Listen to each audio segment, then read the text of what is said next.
الحمد لله رب العالمين، والصلاة والسلام على رسوله الكريم وعلى آله وأصحابه أجمعين. أما بعد، السلام عليكم ورحمة الله وبركاته. بإذن الله سبحانه وتعالى این حلقه صدوم از آموزشی كلمة التوحيد، كلمة الإخلاص، كلمة الطيبة، عروة الوثقى، لا إله إلا الله محمد رسول الله می باشد که معنیش نیست معبود برحق بجز الله و محمد صلی الله علیه و سلم رسول الله هستند. در این حلقه موضوع ما این خاتمه هست، چرا که به حمد و کرم الله سبحانه و تعالی و به منتش ما در 99 حلقه آموزش کلمت الاخلاص، کلمت التوحید را به پایان رسانیدیم. در حقیقت این یک خوشبختی هست، این یک نعمت بزرگ الله سبحانه و تعالی به بنده اش هست که بنده کلمه توحید را از اول تا به آخر بیاموزد. والله بالله تالله در این دنیا دیگر خوشبختی وجود ندارد. قسم به آن ذاتی که جان ما در دست اوست. اساس خوشبختی، بزرگترین خوشبختی، انشراح صدر و نجات در این دنیا و آخرت و همنشین شدن به رسول الله صلی الله علیه و سلم و نائل شدن به دیدار الله سبحانه و تعالی، همه اش متعلق به آموزش کلمت التوحید است. پس ای برادرم و خواهر موحدم که تو این حلقه ها را گوش کردی، تعلیم گرفتی، اختصار کردی، فهمیدی و منتشر ساختی، خوشا به حالت که هر روزت روزی بود که توحیدت زیاد می شد. هر روزت این روز خوشبختی و خوشنودی بود، گرچنده که تو شاید احساس نکرده باشی، چرا که خوشبختی این آموزش توحید است و از اهل توحید بودن است. در حقیقت ما در این 99 حلقه به نهایت بسیار مسائل را به شما بیان نمودیم. طلب ما از شما این است که برای فهمیدن دین خود کوشا باشید، کمر همت ببندید، برای خود خسیسی نکنید، برای پیشرفت خود خسیسی نکنید، از لشکران شیطان نباشید، از کسانی نباشید که شیطان شما را زود فریب بدهد. زیرک باشید. انسان زیرک کسی است که خوشبختی این دنیا و آخرتش را در می یابد. پس ای برادرم و خواهری بزرگوارم، در پیش تو، در بین دست تو، در اختیار تو 99 حلقه آموزش کلمت التوحید وجود دارد. آیا همت داری که گوش بکنی؟ آیا وقت داری که در یک روز 25 دقیقه گوش بکنی؟ آیا وقت داری که از الله خود، از ریشه دین خود، از اساس دین خود با خبر باشی؟ آیا از این دنیای ناچیزی که ملعون است می توانی 25 دقیقه را برای آموزش توحید صرف بنمایی؟ پس این اختیار در دست تو است. اگر اختیار کردی، کوشش کردی، الله سبحانه و تعالی به تو این راه را آسان خواهد کرد. اما وقتی که تنبلی کردی، نخواستی، اراده نکردی، عزم نکردی، قصد نکردی، دان که این روزها زود می گذرد و روز پشیمان خواهی شد. روز میگویی یا لیتنا، ای کاش بر ما، ای وای بر ما، چرا ما روزهایی که می توانستیم که توحید بیاموزیم نآموختیم؟ چرا روزهایی که آزاد بودیم، کار نداشتیم، مشغول نبودیم، اما نآموختیم، نفهمیدیم؟ اما این چرا و این ناله و فغان شما هیچ فایده ای ندارد. پس پیش از آن روزی که از این دنیا رحلت بکنی، پیش از آن روزی که دیگر آموخته نتوانی، بیاموز که الله تو را امر کرده است که بیاموزی و بخوانی. العلم قبل القول والعمل فاعلم انه لا اله الا الله واستغفر لذنبك اقرأ باسم ربك الذي خلق. پس بدان، بفهم، بیاموز، زیرک باش و موحد باش. دان که تو خوشنود خواهی شد. قویگی ایمان تو از آموزش توحید است. وقتی که توحید نداری، به توحید مشغول نمیشوی، توحید دروس و حلقه های توحید را گوش نمی کنی، دان که تو خوشبخت نیستی. حالا لذت کیفیت ایمان را نچشیده ای، حالا نجات نیافته ای، حالا ایمانت پر نشده است. یک برادر را که خود را موحد میگوید سوالش کردم که ای برادرم که خود را موحد میگویی، به یک سؤال عادی من جواب بده. لا اله الا الله چند رکن دارد؟ میگوید نمیدانم. سبحان الله، این چه شرمندگی است برای کسی که از رکن لا اله الا الله بیخبر است. و این چه مصیبت است بر حال جوانان ما که از کلمت التوحید بیخبرند. چی برسد به 7 شرطش؟ پس کمر همت ببندید، کوشش نمایید. چقدری که به الله نزدیک شدن خواهید، همان قدر به توحید مشغول بشوید. تمام مشکلی شما آسان خواهد شد. تمام رنج های شما به خوشبختی تبدیل خواهد شد. گناهانتون را الله خواهد بخشید. همه اش به ثمره و برکه توحید است. پس ما به شما در این حلقه ها معنای کلمه توحید را بیان نمودیم، فضیلت کلمت التوحید را بیان نمودیم، اهمیتش را بیان نمودیم، ضرورتش را بیان نمودیم، معنای رکن و معنای شرط را بیان کردیم، فرق شرط از رکن و شرط از همدیگر چه فرق دارند بیان نمودیم.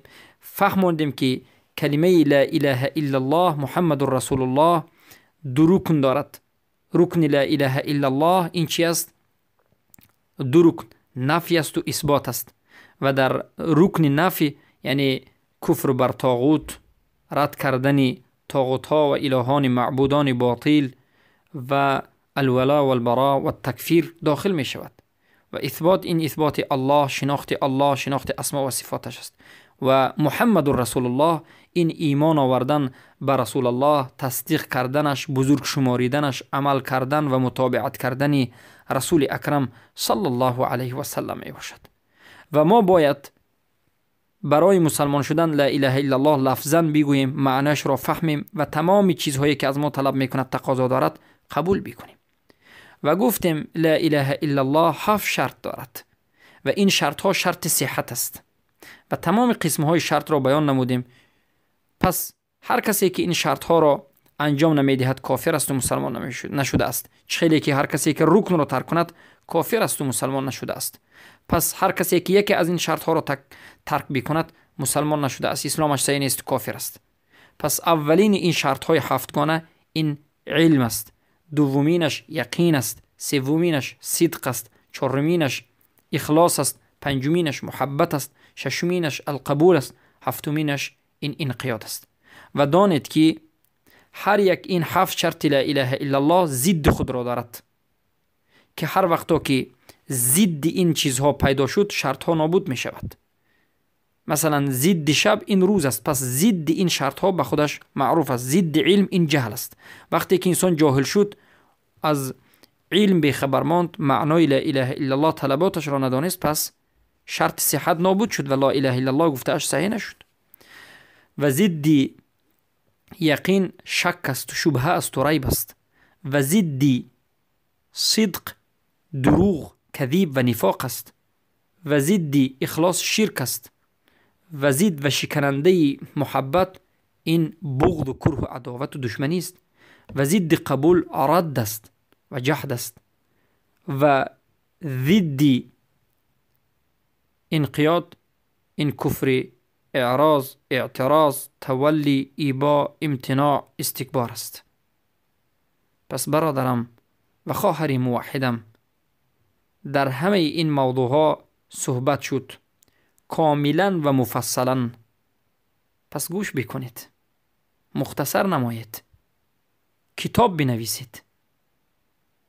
چقدر کتاب هایی که امروز نوشته شده است از سخنهای علما، از طالب علمان، پس شما گوش بکنید و این گوش کرده اتون را مختصرا رساله نوشید و دلیل ها را در اینجا ثبت بکنید، به ما ارسال نمایید تا که باز تصحیح بکنیم و با همین راه به همدیگر کمک بکنیم و توحید را در بین مردم انتشار سازیم. پس برادرم و خواهر بزرگوارم، کوشش کردن، حرکت کردن و همیشه در طاعت و اطاعت و عبادت الله بودن، این علامت خوشبختی است، این علامت نجات است و همین عملها و همین کردارها سبب می شود که انسان به جنت داخل بشود. بارک الله فیک. پس کلید جنت را بیاموز، راه حقیقت را بیاموز، راه نجات را بیاموز، دل خود را کشاده بگردان و همه این آموزش توحید است و مغز توحید این کلمه توحید است که لا اله الا الله محمد رسول الله است. پس ما دعا میکنیم از الله سبحانه و تعالی و طلب میکنیم و به نامهای اسماء بزرگش، اسم الاعظم طلب میکنیم که ای الله، ای ذات یگانه تو اللهی، ای ذات یگانه الله، الصمد، الاحد، حي القيوم، المنان، اول الاخر الظاهر الباطن، بديع السماوات والارض، يا ذو الجلال والاكرام. اللهم إننا نسألك بكل اسم هو لك سميت به نفسك أو أنزلته في كتابك أو علمت أحد من عبادك أو استأثرت في علم الغيب عندك أن تجعل هذه الدروس دروس مباركة. از تو می طلبیم به همه نامهای بزرگت که ما میدانیم و نمیدانیم و تنها تو میدانی. ای الله، این درس ها را درس های مبارکه قرار بده. این درس های شده را در بین مردم قبول گردان و مقبول گردان و این درس ها را پهن بکن و به پهن کنندگانش اجر بده. ای الله، هر کسی که این درس ها را گوش می کند، می نویسد، می آموزد، کوشش می کند، الله هدایتش بکن، موحدش گردان، از شرک و کفر و بدعت و خرافات نجاتش بده. ای الله، به تمام ملت تاجیک این درس های توحید را برسان و همه ملت تاجیک را که این درس ها را گوش می کنند و می فهمند موحدشان گردان، از شرک و بدعت و خرافات نابودشان گردان، نجاتشان بده. ای الله، جوانان را نجات بده. ای الله، جوانان را نجات بده، موحدشان گردان. ای الله، این عملهای کرده ما را و این درسهای داده ما را همه اش را به خاطر خودت انجام دادن را نصیب بکن. ای الله، این عملها را به خاطر خودت انجام دادم، به خاطر خودت قبول بکن و شاهد باش و ما را از کبر و غرور و از ریا و از خودنمایی نجات بده. پروردگارا توفیق اخلاص و عمل صالح کردن را و متابعت پیامبر صلی الله علیه و آله کردن را نجات به ما نصیب بگردان. ای الله، از تو می طلبم که من را، بنده را و تمام خواهران برادران مسلمان را نصیب بکن که پیروی از قرآن و سنت با فهم سلف امت به صحابگان بکنیم. ای الله، به ما توفیق بده که پیروی از قرآن و سنت با فهم صحابگان بکنیم. الله، از تو میپرسیم و به تو پناه میبریم. ای الله، به تو پناه میبریم از شرک، از کفر، از بدعت، از نفاق، از ریا و از تمام خلقهای رذیلی و پست. ما را نجات بده، ما را نجات بده و ما به تو پناه میبریم. ای الله، نصرت به برادران و خواهران مهاجر بکن. نصرت به برادرانی بکن که اونها اعلای کلمت الله را کوشش میکنند. نصرت بده برادرانی که مظلومند. نصرت بده برادرانی که شب و روز در دین تو خدمت میکنند. نصرت بده برادرانی که در راه تو جهاد میکنند. ای الله، کمکمان کن و به دست ظالمان و کافران و مرتدان و منافقان گرفتارمان مساز. تو یکتایی، تو تنهایی و تنها تو به ما کمک میکنی و غیر از تو کمک کننده وجود ندارد و غیر از تو هیچ نجات دهنده وجود ندارد. به سوی تو تکیه کردیم، به سوی تو توکل میکنیم و از تو امید داریم و از تو طلبی بخشش های گناه میکنیم. در حقیقت ما بندگان گناهگار عاجز و ناتوانیم. ای الله، این همه عملهای من را قبول بکن. ما را رحمت نما، ما را نجات بده. ای الله، از تو می طلبیم که به ما حق را نشان بدهی و پیرو کردن را نصیبمان بکنی و باطل را نشان بدهی و از باطل دور شدن را نصیب بکنی. ای الله، بنده را از جمله داعیان و از جمله خدمت کنندگان قرآن و سنت و توحید بگردانی. ای الله، از تو می طلبیم که باقی مانده از مسائل هایی که تعلق به مسائل دینی است به برادران و خواهران رسانیدن را نصیب بکنی. بارک الله فیکم.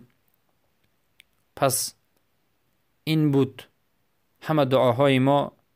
درس ها را از اول گوش بکنید، منتشر سازید، اجر بگیرید و در آموختن دین خود کوشا باشید. تنبل و کسلان و اعراض و متولی نباشید، بلکه کوشا باشید، حریص باشید، زیرک باشید، با شوق و ذوق دین خود را بیاموزید و منتشر سازید. و همین منتشر ساختن هم این یک خود دعوت است. به گروه های درسی همراه کردن دیگر برادران و خواهران و دوستان هم این یک دعوت بزرگ است. الدال علی الخیر کفاعله، چلی که در روایت مسلم آمده است، دلالت کننده به خیر، راه نشان دهنده به خیر، این خودش یک انجام دادن خیر است، به مانند انجام دهنده همون اجر می گیرد. بارک الله فیکم. اللهم اغفر لی ولوالدی وللمؤمنين والمؤمنات الأحياء منهم والأموات. ربنا آتنا في الدنيا حسنة وفي الآخرة حسنة وقنا عذاب النار. سبحانك اللهم بحمدك أشهد أن لا إله إلا أنت أستغفرك وأتوب إليك. پس این بود حلقه های بهترین درسی و این بود خاتمه از اهل توحید. آموزید، توحید را آموزید، با اونها دوستی بکنید، همکاری بکنید، همنشین باشید و اما از فرقه های باطل رافضه و صوفه و ماتریدی و اشعری و از دیگر خرافات زدگان، جهلا و بی توحیدان و دموکرات ها دور باشید، پرهیز بکنید و براءت بجویید تا که نجات یابید. السلام علیکم و رحمت الله و برکاته. آمین یا رب العالمین.